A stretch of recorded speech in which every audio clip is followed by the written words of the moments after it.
up to 5-4. So, you want to start, Lily? Oh, anyway, Seventh, I'm here, I'm voting. Everyone in Bar Harbor. Is Marie absent or she? Marie is absent. absent. Oh, okay. Dwayne's not here. I don't think so. So Robin Sue voting. Tyson Sterling voting. Are you voting? Cliff, Not voting. I'm voting. Okay. I'm voting. Right. Okay, Susan's absent. Yeah. Okay, Jessica, I'm present and voting. And voting, we're one short right now, we're going to be. We're gonna have 3 of 5 here. Okay. James not. And we'll all. Okay, and it's Jamie absent. Jamie's absent. Jerry is absent. Roger, Present, not voting. you're present and voting, but say because you're here. I know Gary's not coming. I'm probably voting. I think so. So, is Gary first, Gary? Right here. Oh, yeah, you're, okay. So, it's just rounding out. So Jessica's here, I'm here, then Jessica and I are voting. And Eliza's back. Eliza's after, okay, and then we don't know about Trenton beyond. Okay. I guess we'll assume everyone from Trenton is absent except Karen. Okay, is Tammy, She is not coming. no, okay, okay, sorry, without my list. Okay, they check your emails for the voucher, on vouchers, I think the high school voucher went around too, so, sign those vouchers. Is there any public comment?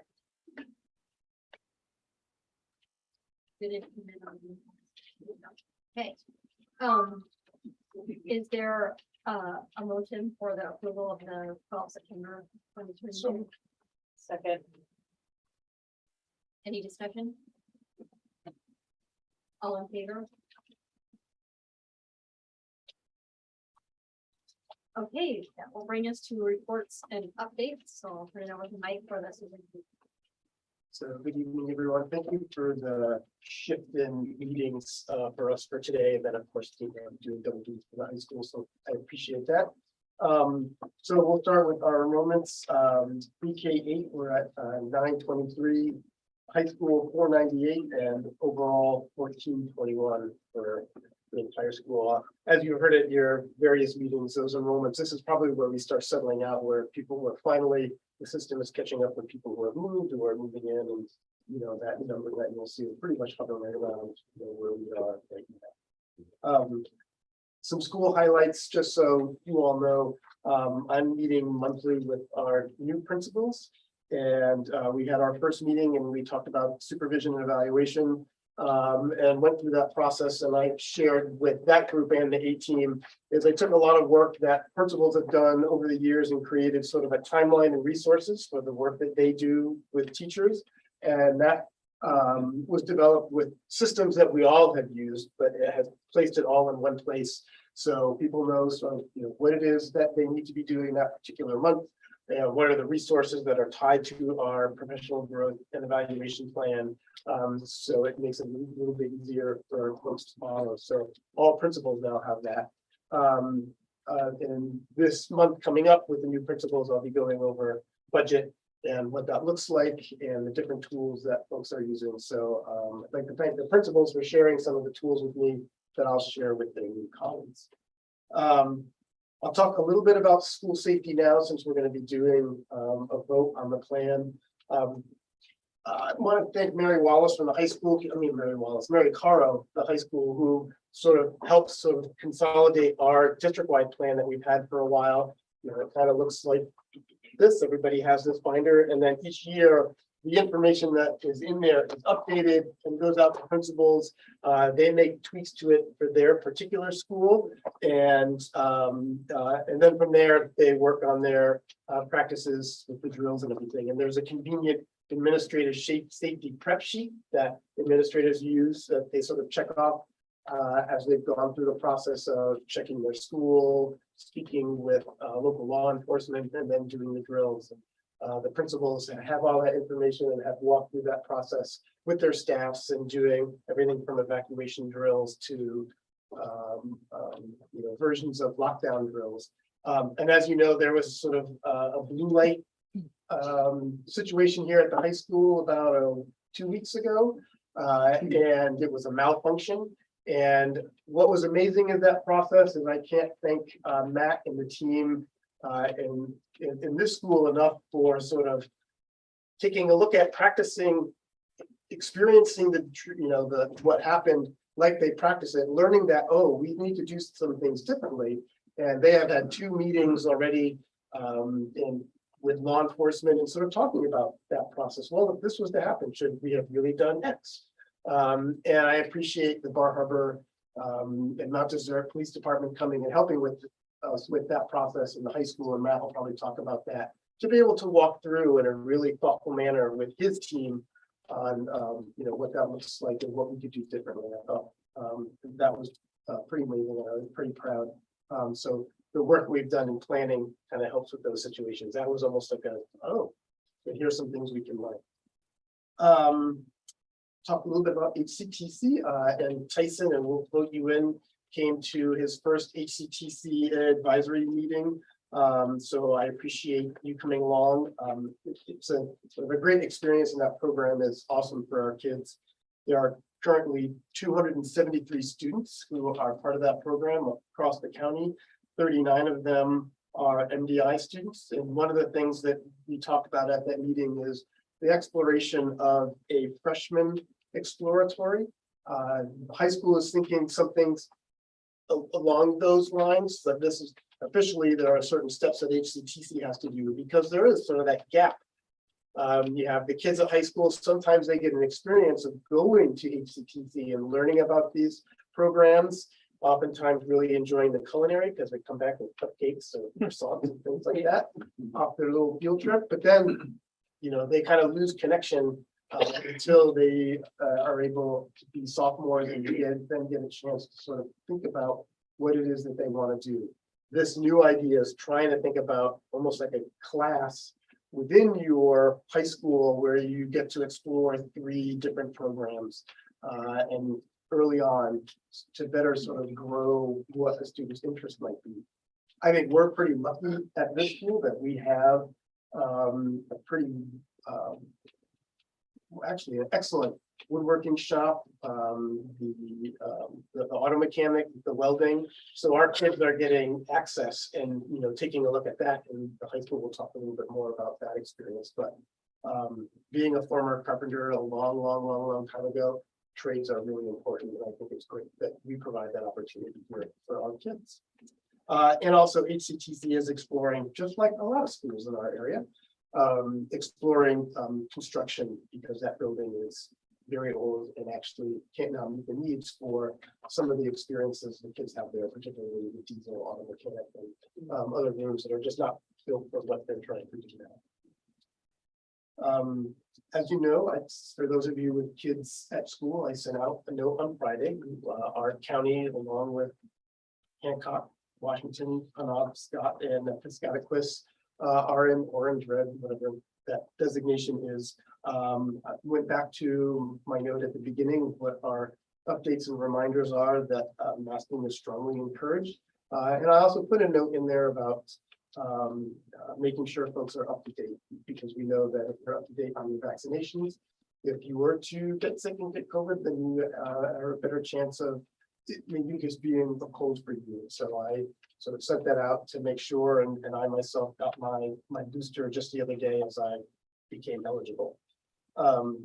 So I wanted to make sure that folks were aware, and I'll keep pointing to that as we kind of move along. I think last time I talked a little bit about collective bargaining, which is that I had my first meeting with the full association presidents, and the goal of those meetings is to maintain consistent lines of communication, to problem solve and resolve issues at the sort of lowest level, and prepare the groundwork for negotiations, because guess what? It starts in the spring. And one of the things that I've been talking with Jessica about, and and the members is the fact of, so I was thinking of some ground rules mutually agreed upon, as we start that process. And so it's something that we do together. And so, I feel like we're in a good position as we move forward. In terms of school visits and getting around, I'd want to thank Rhonda and Julie, are really spending time in schools with the teachers, and I'm sure they'll talk a little bit more about the things that they have been doing.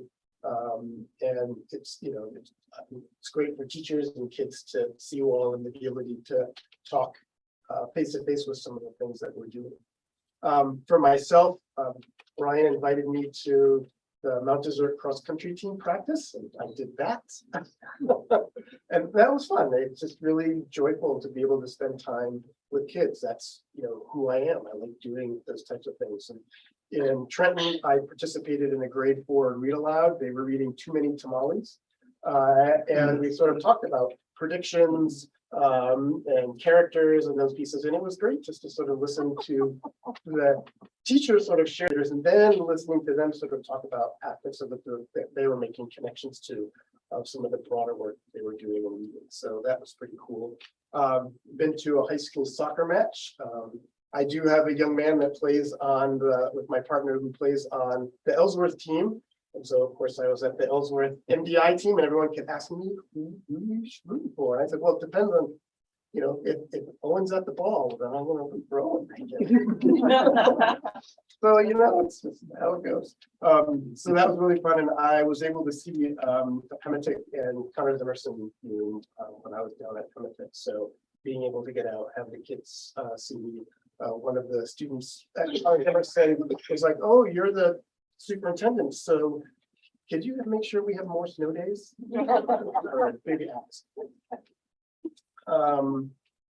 In terms of staffing, we are continuing trying to recruit ed techs and subs. We work with the principals, and I want to thank Jandria for sort of poking us along in terms of doing a recruiting night here at the high school in November. Looks like it'll be the week before Thanksgiving break, and I've met with Ann Patterson over at the adult ed to see how they can sort of help, but we're going to try to put together a recruitment night for substitutes for ed techs, potentially bus drivers as well, to be able to help people through that process, because for some it could be daunting and they might be willing. So if we put it out there, if we get one person, I think that would be well worth the time. But coming out of that and talking with Ann, we talked about something that neighborhood school district is doing and providing a substitute class for any new subs that come on. And so I'm working with Mary Coral and potentially one of our high school subs. I haven't asked them yet, but about potentially teaching a one night course on some of the tricks of the trade of being a sub. And I think it provides support for people. They're more apt to come back and continue. So we're working on that.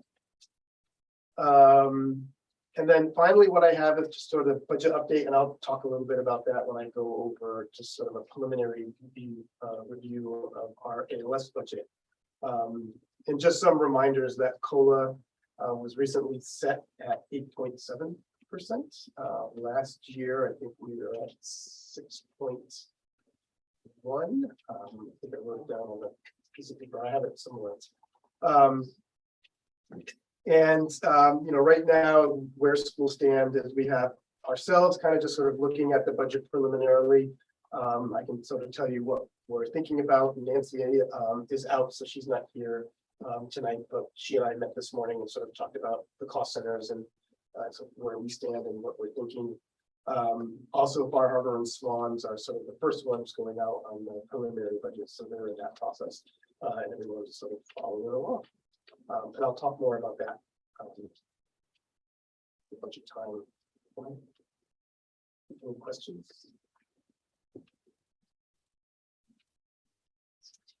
Okay, that will bring us on to the director of teaching and learning. Good evening, everyone. I know the October note and the data were linked into the agenda. But the October note covered the PPG system, which performance evaluation and professional growth. So Julie and I have been going around to the schools and meeting in small groups with teachers. It's kind of twofold. We've been getting them signed into Schoology and showing them how to get into a group. Because next year Schoology will be our grade book basically and take the place of many of our learning management system pieces. And so just as we can, we've been getting them in and working with them to show them different aspects of Schoology. So you'll hear a little bit more about Schoology as the year goes on. But again, twofold. So Schoology and then the professional performance. We always say it We wrong. always We say it always wrong. I even I wrote it started down. in, now they're copying. Performance evaluation. I'm trying not to use the acronym because it's confusing to everybody to just list off a bunch of letters all the time. But the performance evaluation professional growth cycle, we last spring, we went around to the different schools and talked about the new PIT framework. And that was based on the original 5 rubrics that we were using. And so parts of those 5 rubrics were kind of gleaned out. And then what was left over the summer was put into the professional framework. And so the professional framework are those expectations like be to work on time and collaborate with one another and be a lifelong learner and those kind of things that you really wouldn't set a goal around as a professional, but like you do the HIT framework or the high impact teaching framework. But there's still expectations that all of us as employees still need to follow. So it's important to be clear with everybody what those expectations are. Let's see, what else did we do? Oh, just went over the different documents that were created. Mostly, I probably shouldn't even say created, the ones that we used to use, like the classroom observation, we aligned it with the new framework. And the self-evaluation and the summative evaluation, those were aligned with the new frameworks. Our next step is to look at the student and parent surveys. That's really the last kind of paperwork piece that needs to be done.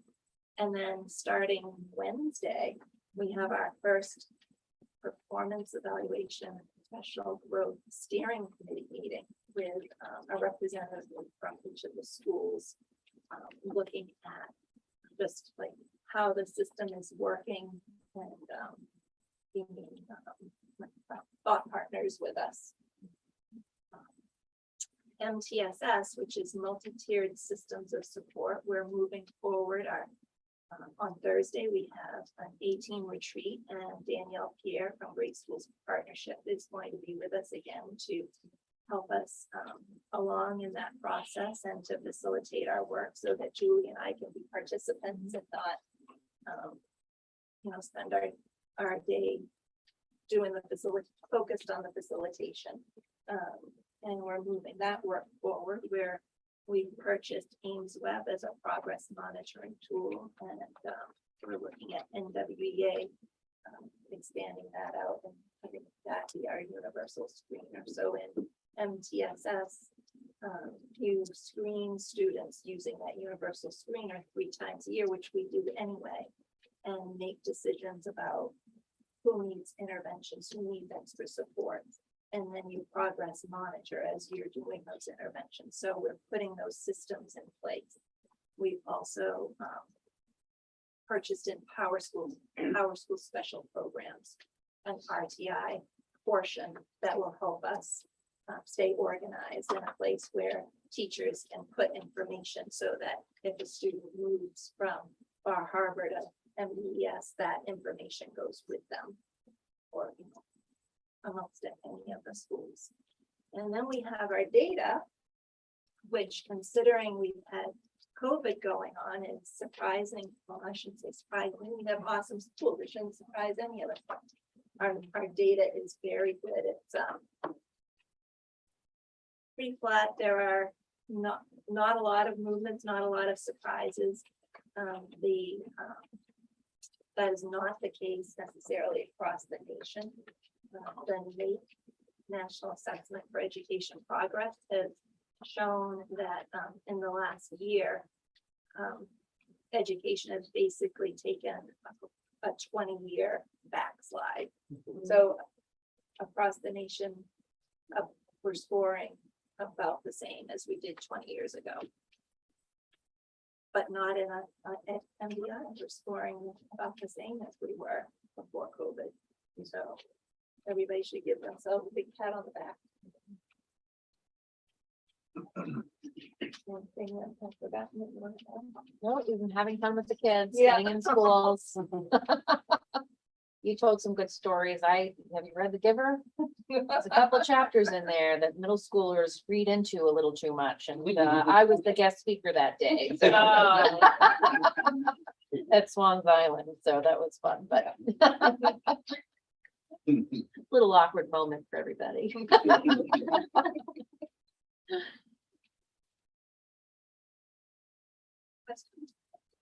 I don't know how to read data, but it does seem as though we have taken somewhat of a dip in terms, if you look strictly as what categories kids are in. That's not to be, but it's interesting that, it was interesting to me that it isn't all categories and it isn't all years. And that it seems as we get further into the grades, there's a certain amount of catch up, and I don't know if that's because kids who are older are more resilient and didn't miss as many of the fundamentals as the younger kids, but I assume this informs you somehow about how you would help make up some of the challenges that some kids, particularly in the lower. Right, we know early intervention is the best thing that we can do to make up for any of the, so we're really trying to front load interventions into the earlier years. What would you be hoping to see? When will you test again, in the spring? Or- Anyone below that scored below the 50th this fall, well, they're testing right now in October. All right, okay. And then we'll test again in January, anyone who fell below the 50th percentile. And then we test again in May. So do you have expectations, or just wait to see what happens, or in terms of the strategies that you've been deploying for helping kids through this? I would say, we're really getting our multi-tiered system of support in place to help with that. So we don't know what we'll see for January, but definitely hoping to see improvement from May. Thank you. Can I add to that? Sure.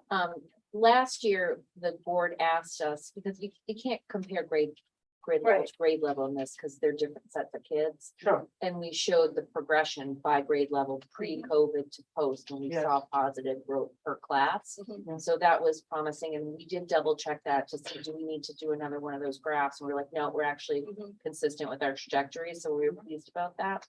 And Rhonda also mentioned Ames Web, and that's one of those kind of like, it's like a probe, right? You get a little deeper with, one of those kids you're concerned about, and then you can, it's like a dipstick, you can check in with them more regularly. But we don't have that in place yet. We're gonna be doing training on it soon. And that should provide support for teachers who are able to give more targeted instruction, because it's hard to know. That presents a global, right, Sure. presentation of reading and math, but Sure. the Ames Web will break it down a little more, better than NWA does. NWA Cool. breaks it down too, but it's still pretty broad. Ames Web will go deeper. Even finer grain. Yeah.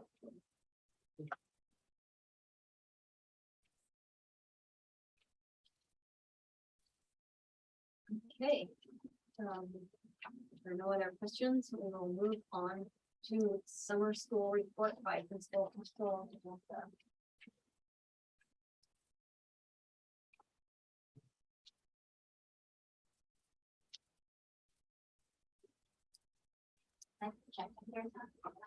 We're turning that on. It says report, but I would rather have a presentation, so it's complex. The pictures will make up for it. I promise.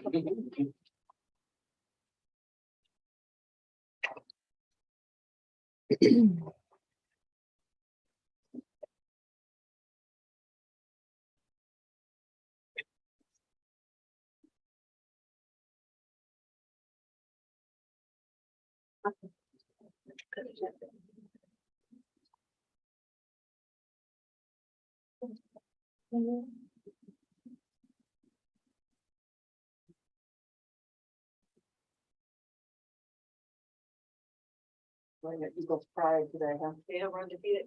I know. Oh, Cowboy.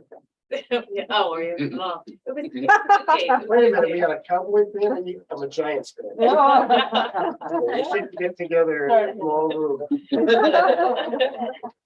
I don't watch. I haven't watched it. I have to watch football games, that is for fun of it, was Tennessee and Alabama. Yep. My son was like, you actually picked the best game to watch ever. I don't.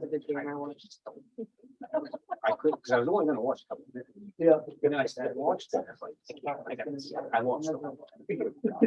About halfway through, I decided. Yeah. They would be under. They kept it- it was only like on the And edge. I'm thinking, and then the guy minutes, and then the other.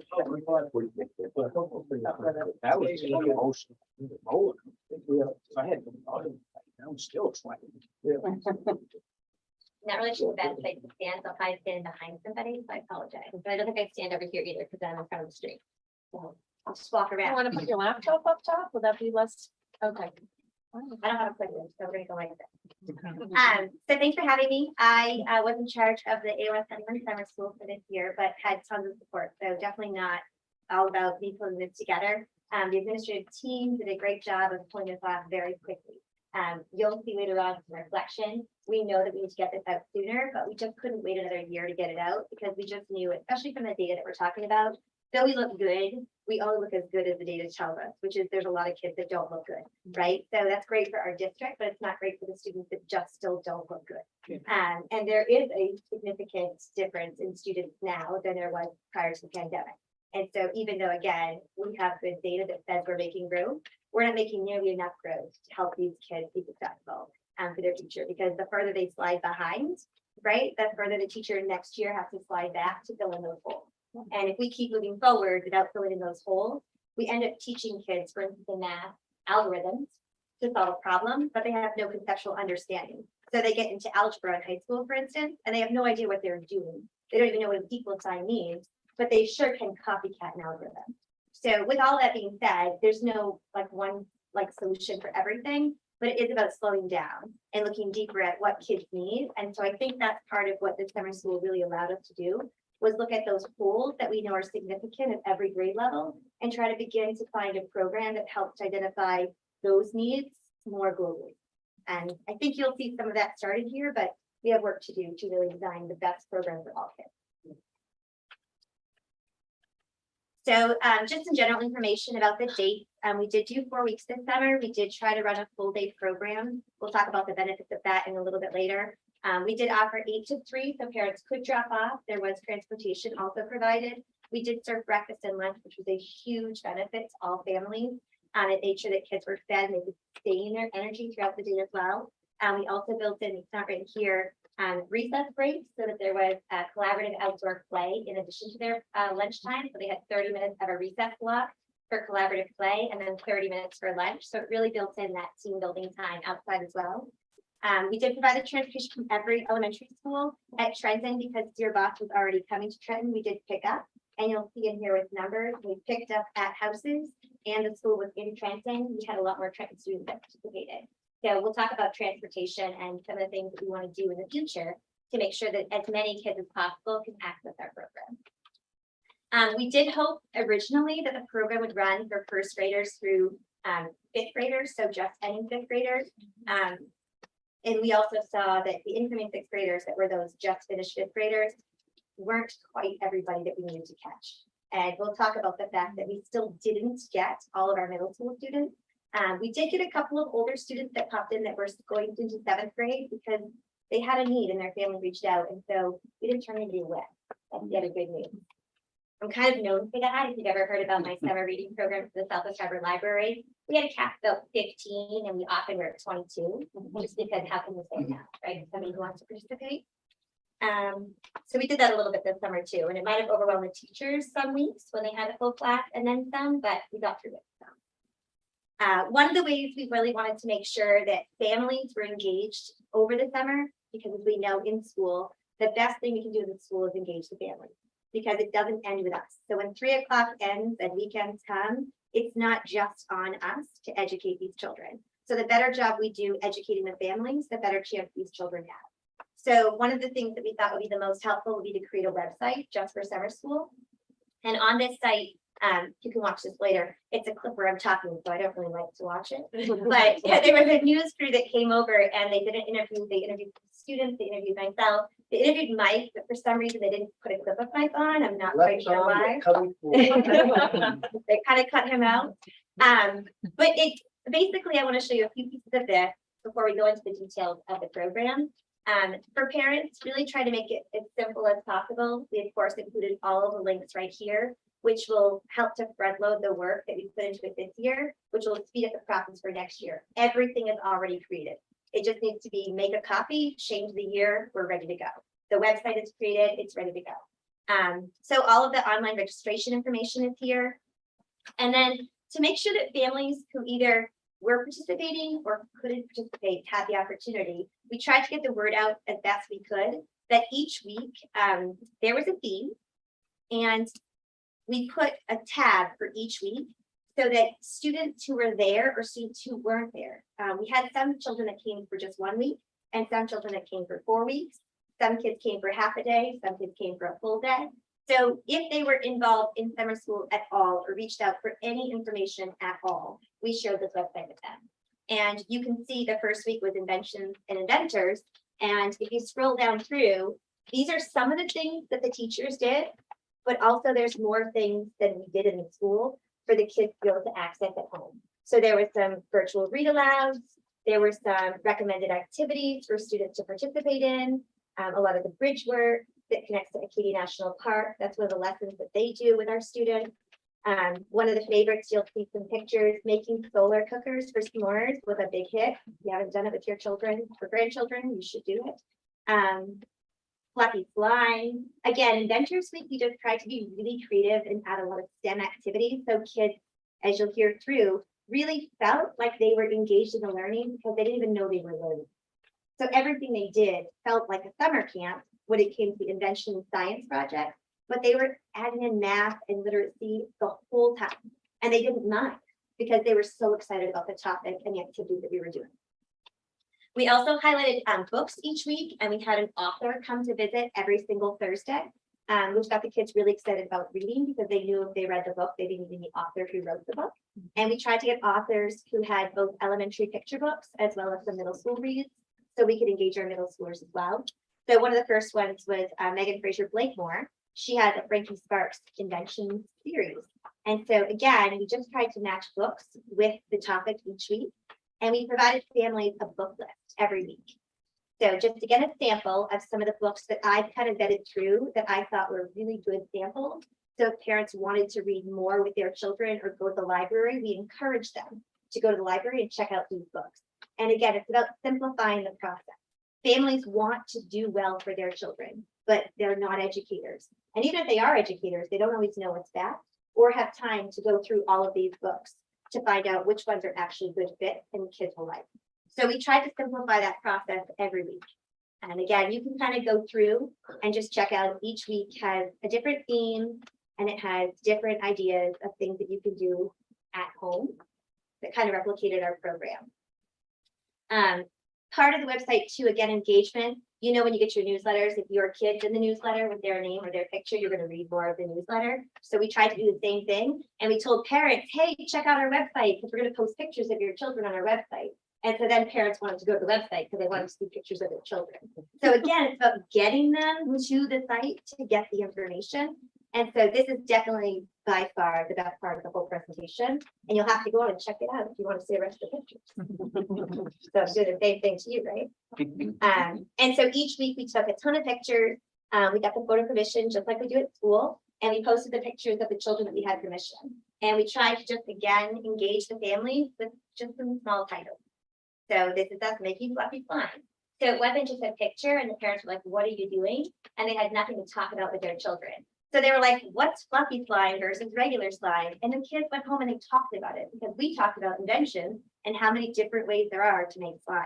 And the kids got to experiment with colors and texture, and they really didn't know what contact solution was at this age, especially in K2, but they learned because more contact solution meant less of a mess on your clothes. So there's just a lot in the pictures that I think show the story of what summer story camp kind of turned into summer school really was.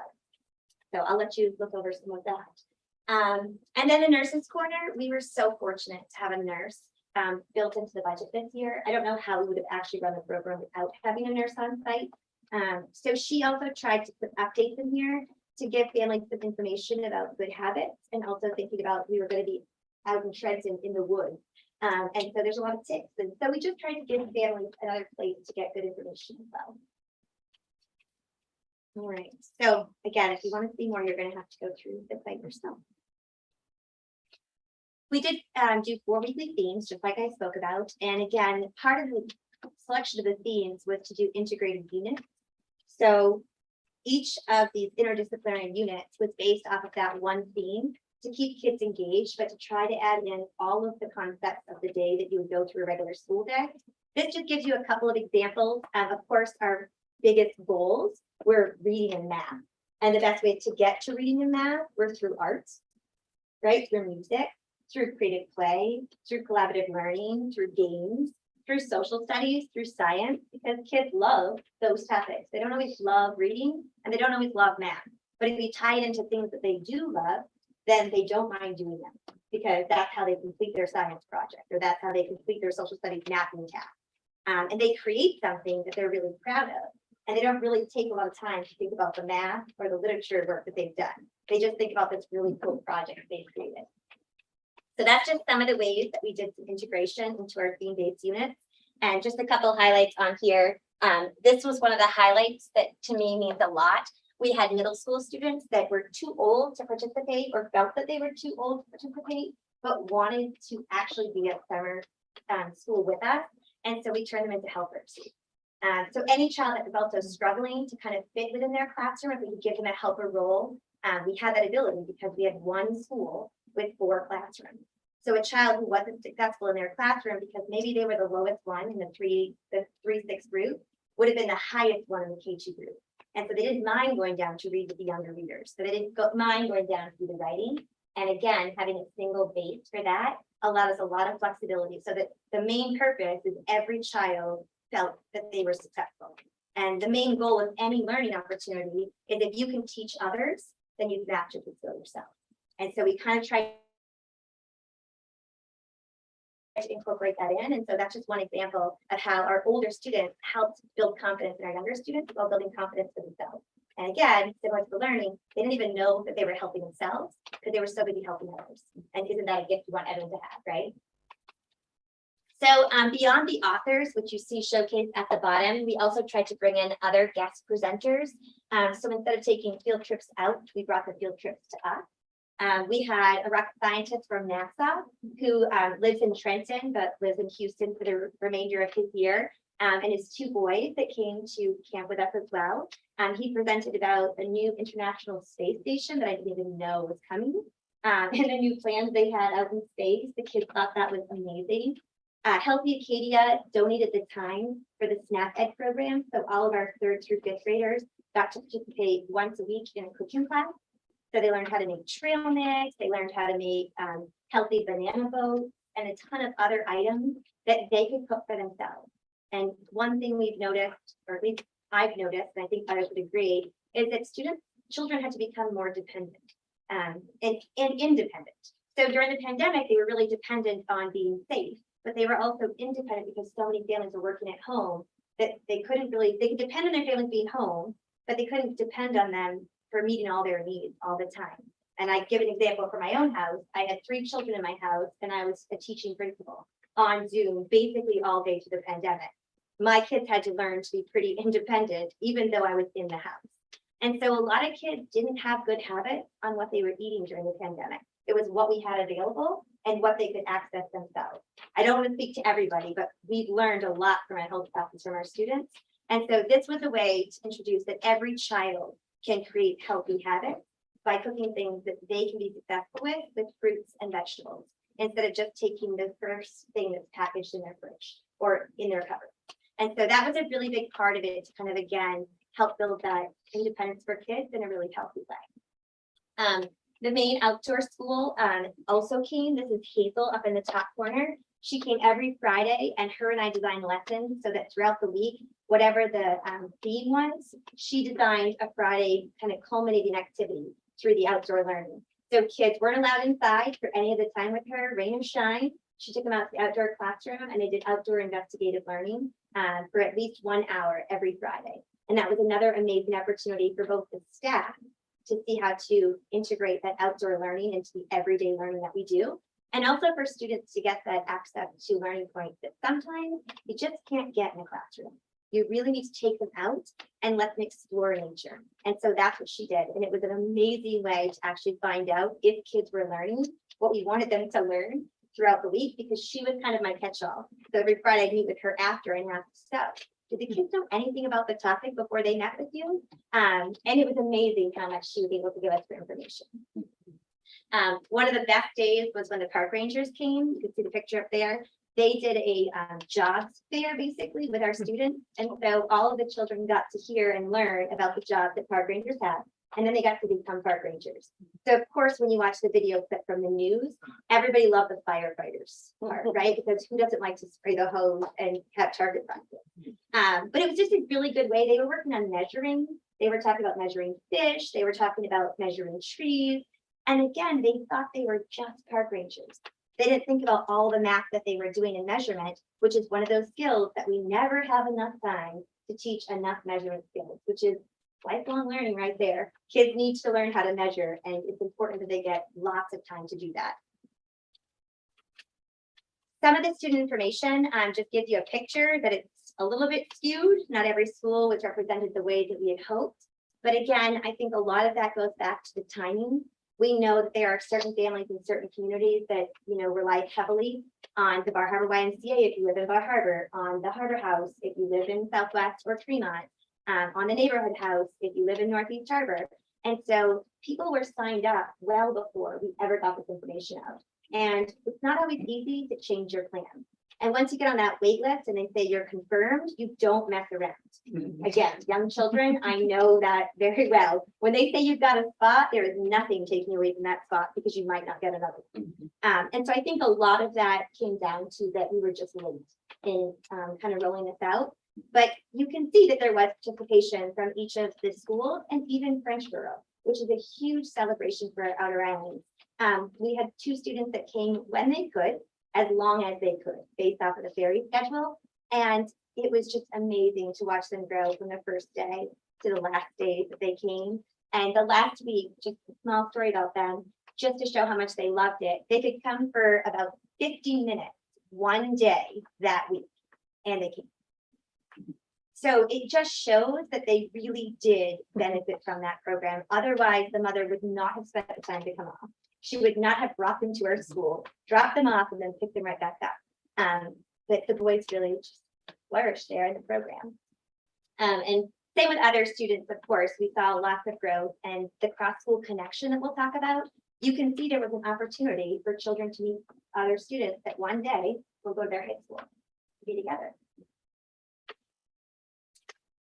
So some of the primary goals, of course, are to prevent summer slide. We use the word regression when we talk to students, especially about extended school year, which is a more specialized program for students who have an IEP. Those students really are identified for extended school year when they demonstrate regression. Many students without an IEP demonstrate regression. We have NWA data that we've gotten shared with us before that we test them in the spring when they've got the height of their learning. They've got all of their learning for the end of the year. We know where they are. And then we test them again in the fall and we're like, where did it go?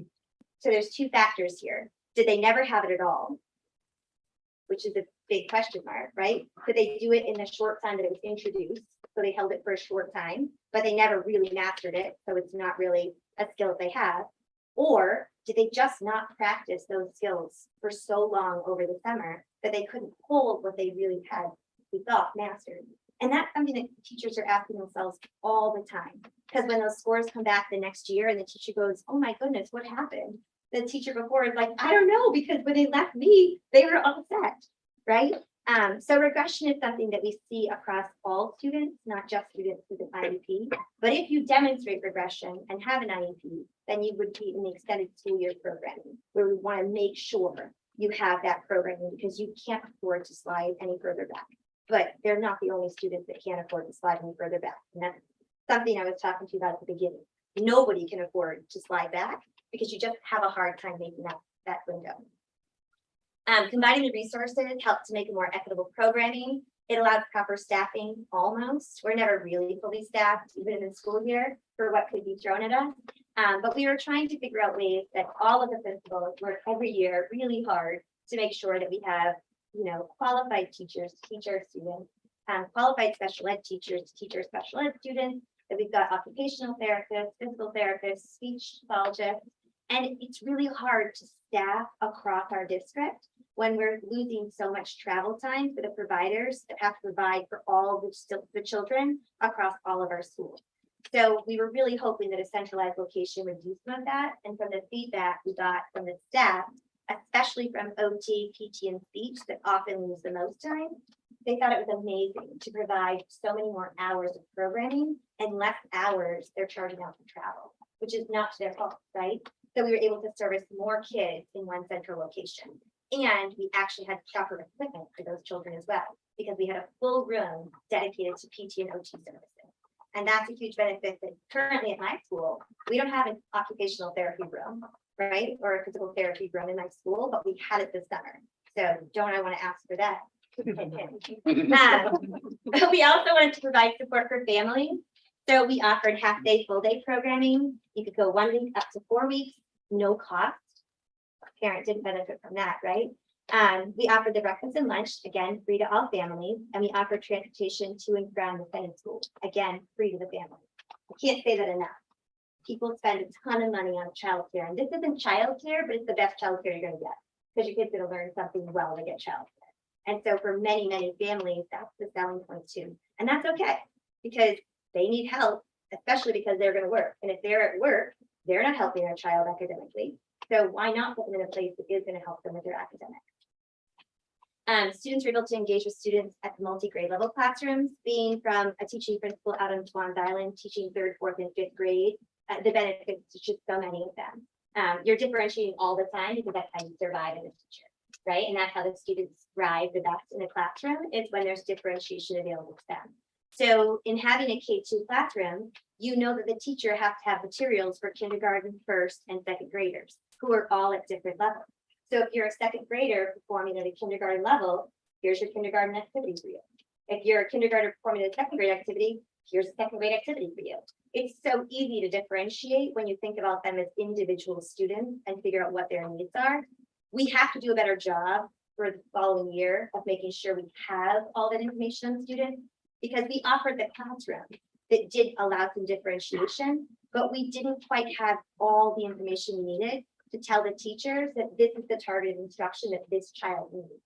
So we lost a little bit of time in figuring out who these kids were because we had to build relationships with them first. That's the most important. And then we had to help them access learning. But if we didn't have a clear number or sense of where they were, we kind of guessed until we figured out, ooh, that one's wrong.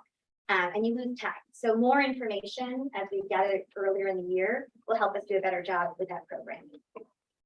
And then of course, because the topics are differentiated across those 3 grade levels, you've got older students teaching other students in the grade. And so they're building confidence, they're demonstrating their learning. Again, like I talked about, if you can master a topic and teach it to somebody else, then you've really mastered that topic. And just the partnerships that were developed in the multi-age classroom, some of the children, and I'll speak for my students at Trenton, who I knew the best, who never speak in the classroom, who never engaged in the classroom at all, who barely engaged socially with anybody in the school, were the first to raise their hand. They were the ones that were offering help to the younger students in their room. They became the leaders in the classroom that they've never been a leader in. And so that's a great experience for them too. And I think there was a lot of options for that to happen. We did build in the administrative support. So we had a principal, me, and secretary, as well as a full-time nurse on site. So it felt like school. It was really fun and engaging, which, school is really fun and engaging too. It was just to the next level. And so kids felt safe, they felt supported, teachers knew they weren't doing it all on their own. If there was a problem, a parent could come to me and the teachers didn't have to take that problem on, so they could really focus on the kid. If there was a transportation problem, that came to me. If there was a lunch problem, that came to me. So the people that were serving students could actually just do that, just serve students. And I think that made a huge difference for our kids as well. Of course, the website that I showed you was help to increase that parent engagement and involvement. We did try to balance the academic learning in the classrooms with the outdoor STEM activities. So sometimes if you come to the program, you're like, wow, this is just like summer camp. And other times you're like, wow, this is just like school. But the goal was to try to find a balance so kids would want to come every day. We didn't want it to be just like school. Not that school is bad, like you can't say that enough. It's just in the summer, not many kids want to do school. So school had to go up to the next level and really hit those STEM concepts. And then of course, we went to integrate through all of the interdisciplinary units. So those kids that loved art had time for art. Those kids that loved music had time for music. Those kids that loved to read had time to read. A couple samples, and again, you can look through some of this after, because I know my presentation is a little bit long. I apologize. But this helps you to just get a sense of what a day looked like. Well, each week, the teachers got a template of baseline activities that they could do with their children, but then they could change anything they wanted. So they weren't set to this like a script, but for those who needed the script to make sure that the program was happening, they had this. So it's broken down by the morning blocks. And it talks about like what you do at breakfast time. So the kids don't just have breakfast. There's like some circle activities. There's some activities for them to do at their seats when they're done eating breakfast. And then there is a read aloud every single day. So we use picture books as a primary reading target so that they would be exposed to as many books as possible from the teacher. And in the 3-5 classroom, the difference you'll see is we tried to introduce a chapter book that we maybe left with a cliffhanger to hope the kids would want to finish the chapter book when they were done summer school as well. So Mr. Popper's Penguins was a great one. Who doesn't want to read the end of Mr. Popper's Penguins to find out what happens, right? So we kind of try to hook them a little bit into a book and then send them off and hope they'll take those books out as well. But again, you can see we built in the snack and movement breaks. We built in a lot of the lessons. So Foundation is one of our early literacy programs that we use.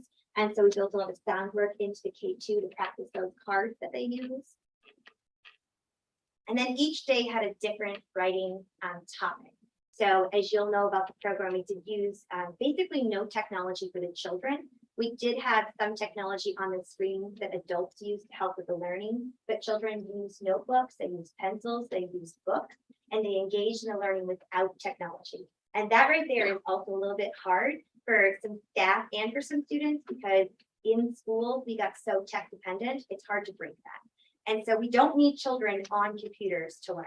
We know that. They don't always know that, right? And teachers don't always know that. And so we had to really kind of unplug everybody and say that it's okay to just practice that skill because research says handwriting sinks in to the brain at a much deeper level than typing anything that you can do. So that was a big part of it. So every day there was a different writing topic or theme. And so we tried to do narrative writing, informational writing, persuasive writing. They could build in poetry if they wanted. They did a lot of work on creating a book. So they learned about table of contents, they learned about authors pages, and they really tried to be writers. And it wasn't the depth of their writing, it was that they were writing every single day. And it wasn't about making a polished piece or a finished piece. It was about starting multiple pieces that when they went home, they could keep working on, or they could bring back to school this year and keep working on. So it was about starting things to get them engaged to keep doing it throughout the summer and forever, really, because you can come back anytime to write. Again, you can go through some of this. Some of this, if you click it, though, you won't be able to get to it because you don't have access denied, but you can request access to anything you want to look at. This was a kind of small glimpse here at what the afternoon looked like. So again, different math topics across different grade levels. In this week, which was week 2, we focused on addition and subtraction. So they just did a lot of practice in K2 on addition and subtraction, seeing it in lots of different ways. They use number lines, they use color by numbers, They did a lot of hands-on activities, they did a lot of finger counting, sorting. And so these were just some of the ways that teachers could do that. And then mystery science, which was one of our science programs that we use as a tool in our district, we still use that, provided them with some online lessons for some learning activities that the kids could do, which were all hands-on. So again, really hands-on activities that use the computer for the teachers to launch the activity, but all of the activities for the students were hands-on. So they got all the resources they needed and they completed those. And then you'll see through many of the weeks, just lots of extras. So nobody ever ran out of things that they could do. Plenty to offer. And then some of the other samples that you can look through later, we did take attendance daily because we wanted to figure out, could we track this data? So could students who came for just 1 week show progress? Could students who came all 4 weeks, are they still showing regression on their testing, or are they showing that they made growth, or are they showing that they maintained? So we did actually keep attendance data. And so as we review the end of the year data that we're just now collecting, we can look back at those students who did come to summer school, and we can track that success rate and try to see if our programming for the first year was effective. We don't have that yet, but that's something that we can definitely look at for data. We did have a nightly reading activity so that we tried to encourage families again to learn how important it is to read at home. So they had a short reading log that was connected to the theme that gave parents directions on how to read with their children. So it's not just sitting with them and reading, which is wonderful. And if that's where it stops, that's okay. But while you're reading, ask them a few questions. Have the children talk about their favorite part of the book or why they like the book, and not just talk about it, but write it down. And so they had their notebook that went home every night and they wrote about the books they read. So again, just connecting that text to everything they do at home with their family is really important. And then parent information sheets went out each week to talk about, what was happening, who was coming to visit us, remind them to check out the website. And then, we also did a middle school book club through the Southwest Harbor Library. They partnered with us, as well as the Island Readers and Writers. They donated books for our book club. And so when those authors came, we also allowed middle schoolers to sign up to meet the author and participate in book talks and book series through the library in Southwest Harbor. So this was just a sample of the flyer to see that we did try to engage the middle schoolers. Again, it was kind of late in the game and it wasn't really, I think, rolled out the way to make it the most effective. We're on that for next year. Talked about this already, so I won't go into too much depth, but extended school years for those students who've been identified for regression who already have an individualized learning plan and IEP as well. But many of them weren't successful with times ILP during remote learning because they often need that time in person with people.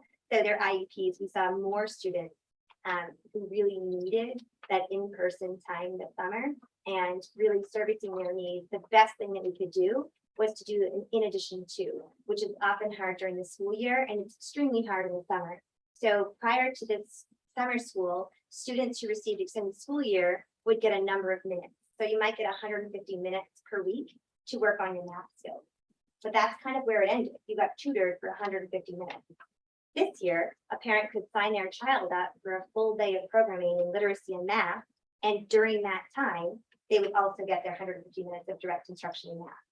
So when we say in addition to, they might have spent an hour doing math with their peers and then another 30 minutes with direct instruction from a special ed teacher. So the hope again, the data will tell us that those students who needed that direct service time really benefited from the time with peers as well in the classroom, because it was in addition to what their direct service time was. And they wouldn't have access to that if we didn't run a program like that. Some of the student reflections, you can kind of take a peek at their favorite parts. Of course, again, they don't say like my writing notebook, but all of that is integrated into their writing notebook because they couldn't perform those activities without bringing their writing notebooks, right? They didn't say that their favorite part was reading every single night, but they did have to read every single night to understand what they were doing. And so they loved writing and drawing in their notebooks. But I mean, they didn't really connect what we were connecting to them in their notebooks, right? They were actually summarizing, right? They were reflecting on their reading.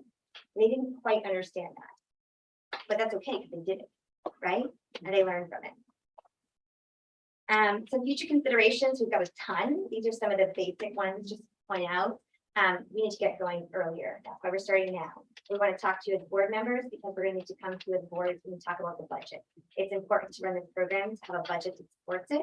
And we did a lot of grant writing and kind of beg, borrowing and stealing. Thank you, principal. I think I stole from all of them. Anything they had for a pot of money, I think I took it to build this program, and it won't be available to us this year.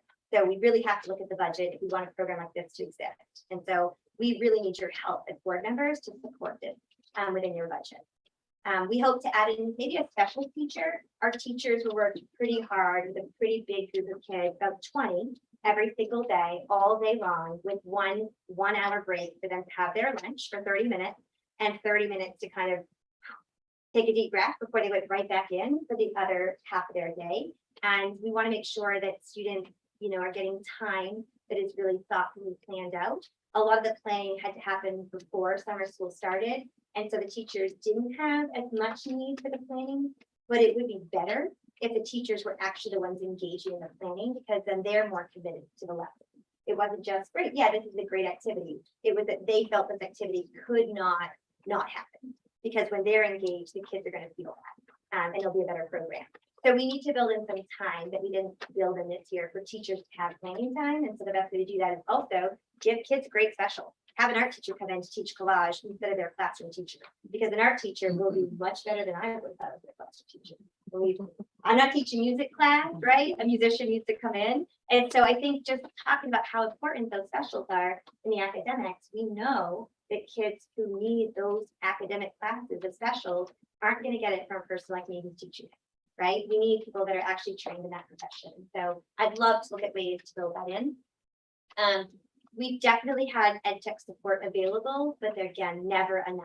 We had to use a lot of our regular ed techs that we thought would be helpers in the classroom, supporting all of the students, for targeted students who had either behavior or academic needs that just outweighed others. And so it took away from some of the programming that could happen in the classroom.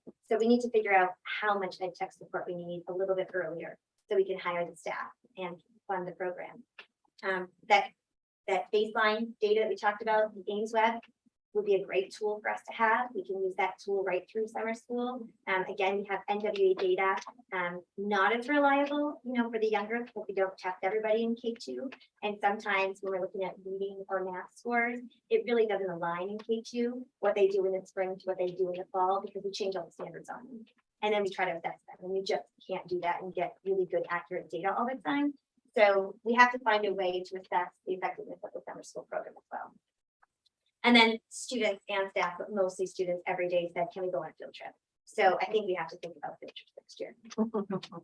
Special thanks to all of these businesses and people who really stepped up for us. All of the people listed here donated their time or donated supplies for us to make sure that the program happens. I don't know how much it would actually cost us if I had to buy everything, but I'm really good at asking for help when it comes to donations. So I had no problem getting pizza boxes from Packs in that store. So we had tons of pizza boxes that every child got to make a solar cooker, right? But it would have cost a lot of money to buy all those pizza boxes. West Street Hotel donated 100 towels without blinking an eye. So when we did tie-dye towel work, they each got a brand new towel, almost brand new. I mean, they were perfect condition from the West Street Hotel. And again, didn't bother them in the least to donate to our programming. So we have to think about creative ways to definitely thank these people, but also our community wants to support programming, and especially those summer businesses that don't often get asked during the school year because they're really just flourishing in the summer. They want to help us. And so finding out ways to bring those in for the future programming will be important as well. That was a lot, I know. Sorry. You don't have to have questions tonight, but if you do have any that you want me to try to answer, I can. I know you also have a really lengthy agenda, so I'm not offended. If you want to email me after, you can, but I'm also happy to answer any questions that I can tonight. I don't have a question. I just want to say thank you so much for such a thorough report. I mean, I didn't really know what was going on for the summer school. I knew it was happening, but I really appreciate the depth that you went into. My pleasure. Was any kid eligible to go to summer school, or was it only kids who were shown for, needing extra help? This year, we let any child who signed up attend. So we would love to in the future make it so that children who have a higher need have more weeks. That was similar to the program I ran before. Any child can go for a week, but if you had a need or a teacher recommendation, we would offer 2 weeks, or 3 weeks, or 4 weeks. I think we're gonna have to get to a model like that to make sure we are targeting the students that have the highest need, but also not forgetting that every child, as I mentioned, can show regression. So even our highest excelling students can truly benefit from this time and this experience. So they shouldn't be left out just because they're excelling. We should celebrate them, that they want to be there with us. And it does help the students that aren't excelling to find some motivation. Because a child who's passionate about reading is going to spread that joy to children that aren't passionate. And if we had a room full of children that aren't passionate about learning, we're going to still have a room full of children that aren't passionate about learning. So we've got to find a balance, and that's part of our work, especially with Julie and Rhonda, is to determine how eligibility is for all, but the amount of time that's offered might vary. Are there lessons for how summer school is structured that are transferable to the year round? Absolutely.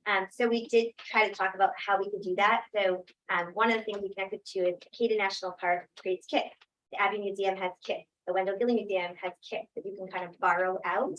And so we started to take all of the things that we purchased and try to figure out what are we going to do with them. So that's in box in the attic at Trenton right now. And we're trying to sort them out so that some of the content through like those lesson plans, I mean, it's a digital template that could be shared out with anybody, and look at all the resources you have, a full week of an integrated unit at your fingertips at any grade level, because K2 can access it, 3-5 can access it, and even beyond.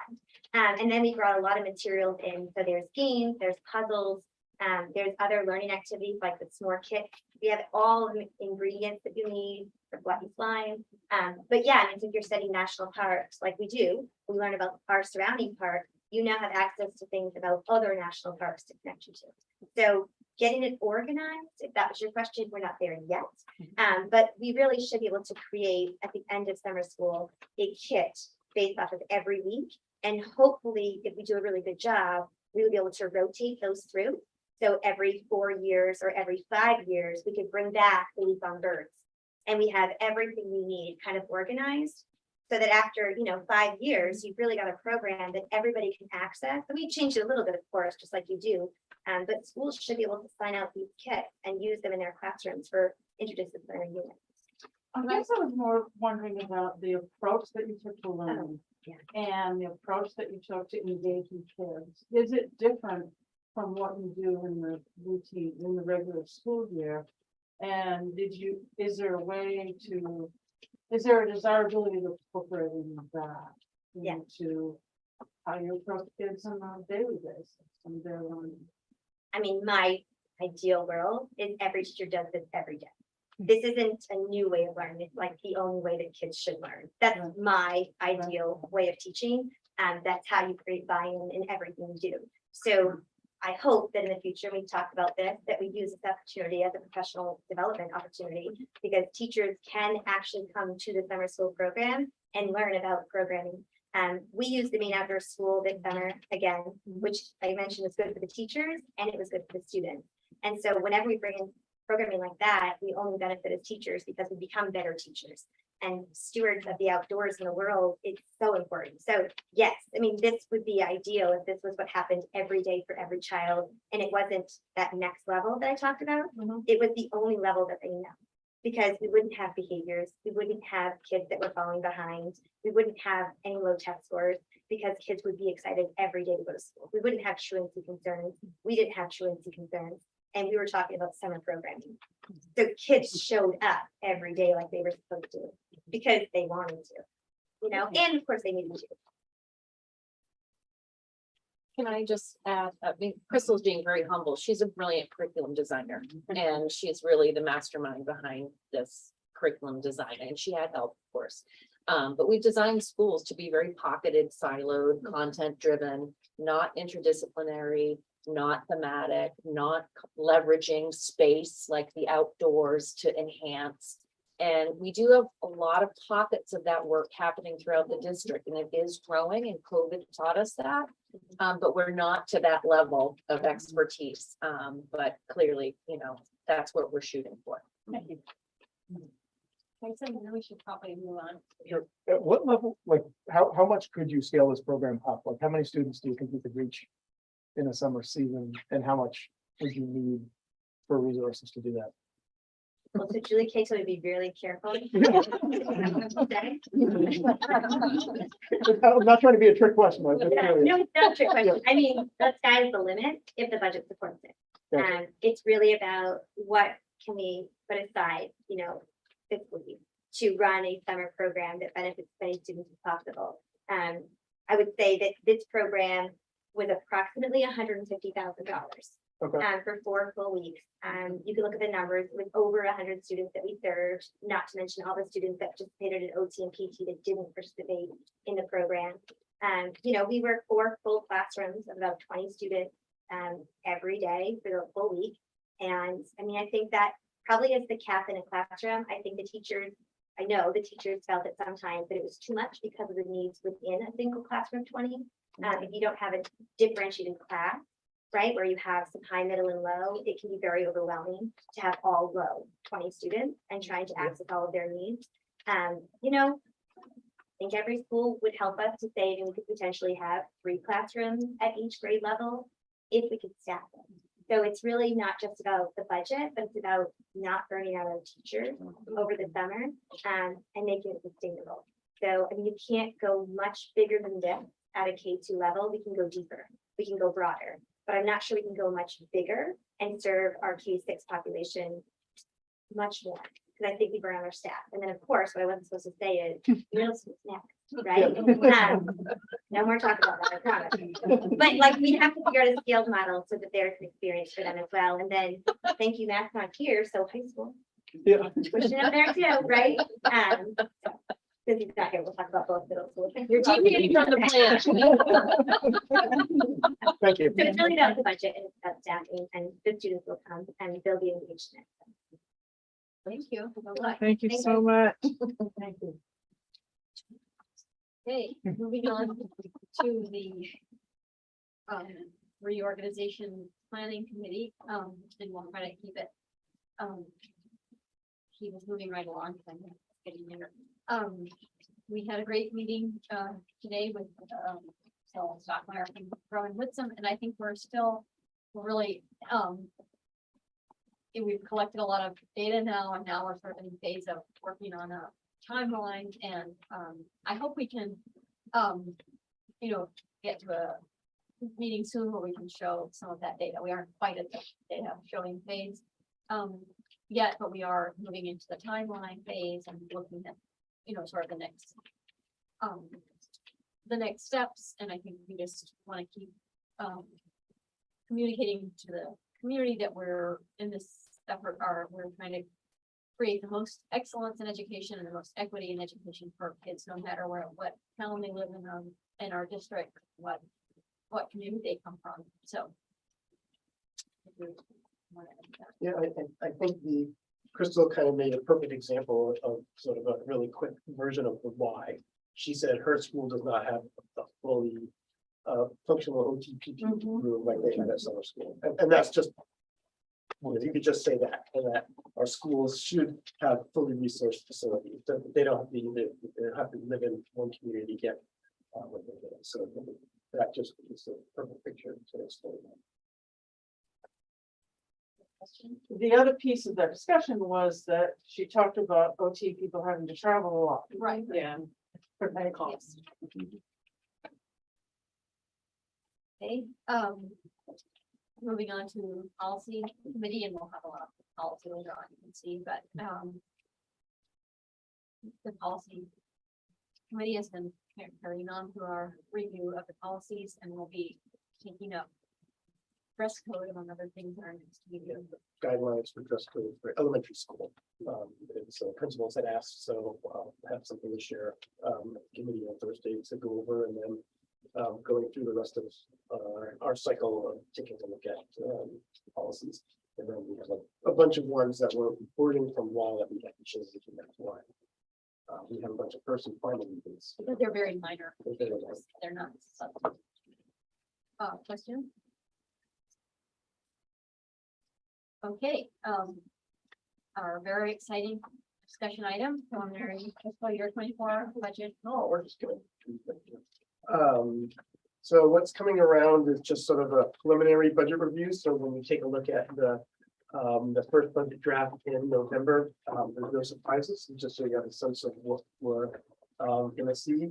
And just so when you get the document, I just put in there what our timeline is for the AOS budget, so you'll have all of those dates there. Then a sense of what our carryover have been and is looking forward. Our district's assessment and what those numbers were over the last 2 years. And then I just break down the cost centers, and those are listed with any additions that we're doing and what Nancy and I know as, what you might see for increases. Did I? We should be multilingual. So our budget timeline is right on the top, and you can see those dates as we sort of move along and what the expectations are for that. Carryover for the anticipated, that was at July 1st, so you could see what our actual carryover was for the 21-22 school year. What we're anticipating, that may go up, we haven't finalized yet, so the proposed one, you'll see that in the budget in November. And then our district assessment, 21-22, you can see what that actual assessment was and what the current assessment is. And again, as Nancy and I finish the budget, they will see that piece of the proposed in there. For the cost center overview, student and staff support, which includes the Office of Curriculum, we are looking at our multilingual learners. Right now, we have someone in that position 30%, and they're providing just sort of support for teachers. One of the things we know that we're missing is the ability for that person to do direct instruction. And we have Chris Dory at the high school who's been dove right in and is really taking on that work. And so we want to be able to sort of add that to support what we know as we're seeing an influx of students who are multilingual learners within our schools, and to provide some of that instruction that might be needed. And then you can see what we're currently budgeting for that position, what that increase might look like and what the total would be. And then of course, there'll be increases in salary and benefits for the Blue Cross Blue Shield. You'll see that 10% increase. For system administration, which includes my office and the business office and operations, Nancy and I are trying to figure out, we have AOS reorganization process. We're going to have negotiations coming up. So we're going to take a look at past budgets to make decisions on, we'll probably see an increase in that line because of that. Hopefully we won't need as much as we have in the past. Again, salary and benefit increases and having a supplies line for the operations position. They don't have one currently in the budget. On the back side, student and staff support and technology. Right now, we have a technology support specialist, and that position is being currently supported by ESSER2.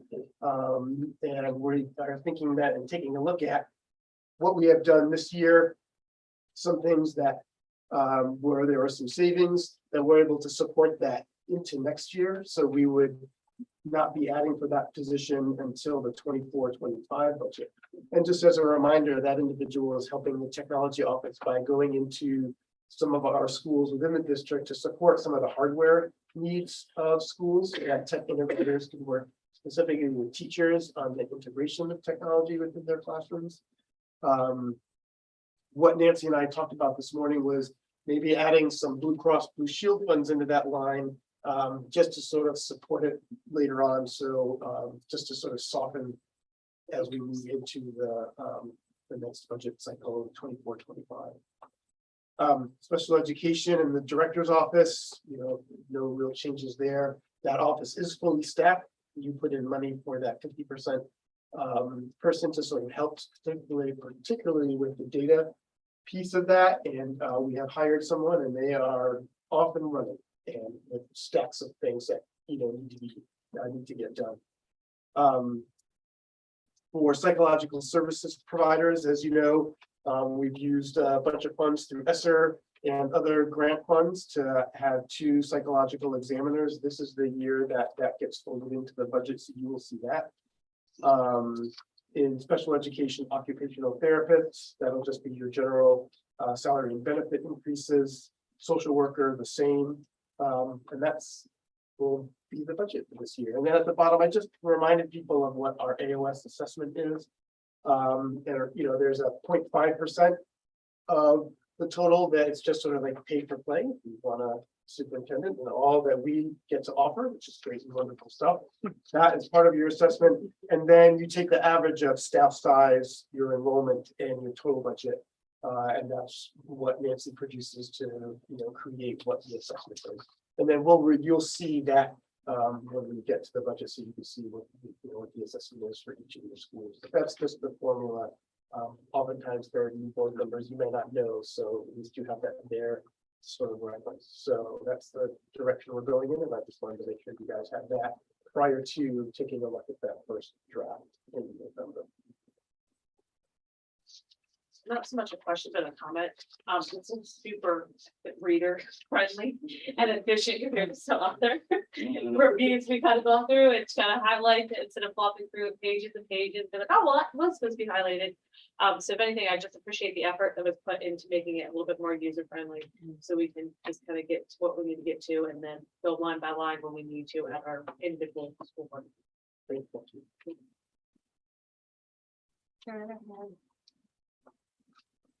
Are there other questions? Okay. Moving on to action items. First one is approval of the administrative review of the consolidated MPI RSS AOS 91 emergency response plan, and I believe that. Yep, and this is the version that I have in the office, but principals have a similar binder, and I talked a little bit about it. And they've done their work, and it shows me that they did their work, and the updated version went out. I'm in support of the people of our consolidated emergency response. I get a motion, we have that. Sure, I move approval of the consolidated emergency response plan. Second. Any discussion? All in favor?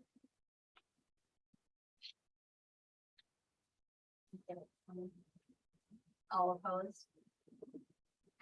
Okay, appointment of Hancock County Technical Center representative. I believe we get a motion.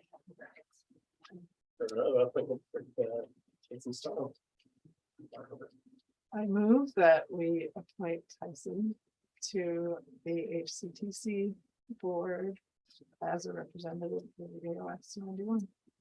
Second. Any discussion? Do you want to do that? I want to find out. Great to have there. He has great experience in a variety of areas, things I didn't know that Tyson worked on. Obviously, there's now a carpenter and has done a lot of interesting work. I think it's a great fit to have him there. So I'm excited to have a part. I want to thank Lily for her years of service. Thank you so much. Yeah. I love it. I don't hate to give it up, but I just don't. Okay, all in favor? Okay, all opposed? Okay. First and final reading of revisions to policies. As Mike mentioned, these are minor changes to accommodate changes in the law. And the change that went across all of these was a change in terms of stating discrimination or harassment as being actual or perceived. And within the policy through laws through the state, that the policies, that the definition of race includes traits associated with hair texture, afro hairstyles, protective hairstyles, including braids, twists, and locks. And so that language needed to be added to this slate of policies. And so we added those. I'm gonna Policies. propose that we take a late motion unless, yeah, unless there's a person opposed to that. Is that okay with everyone? Yeah. So I move the slate of first and final reading for revision policies as a whole. Second. Any discussion? Say about perceived. The way the law, they had said is the actual or perceived, and so the state of Maine through law says we have to have those in these policies, so we added those. And with the definition of race as includes traits associated with. The statutory change essentially, not our. Yeah. This is- any more discussion? Okay, all in favor? All opposed? Okay, is there other business? Future agenda items, I know we'll have a, draft You know, the draft budget with all the little lines. budget. And we'll have our committee updates. And, probably not by the next meeting, but, soon we'll go into year on negotiations, but I think we'll hard to do that. December. Any other items? Okay, is there any public comment? No, okay, our next meeting will be Monday, 14 November 2022 here. Probably 6:30, but not, this is a weird. You mean 5:30? I mean, well, we'll have to wait and see if the high school is purchasing. The high school will probably go. You know, for that. Is there a motion to adjourn? Okay. Yeah. Okay. Wait a minute. All in favor? Okay. Small. Thank you.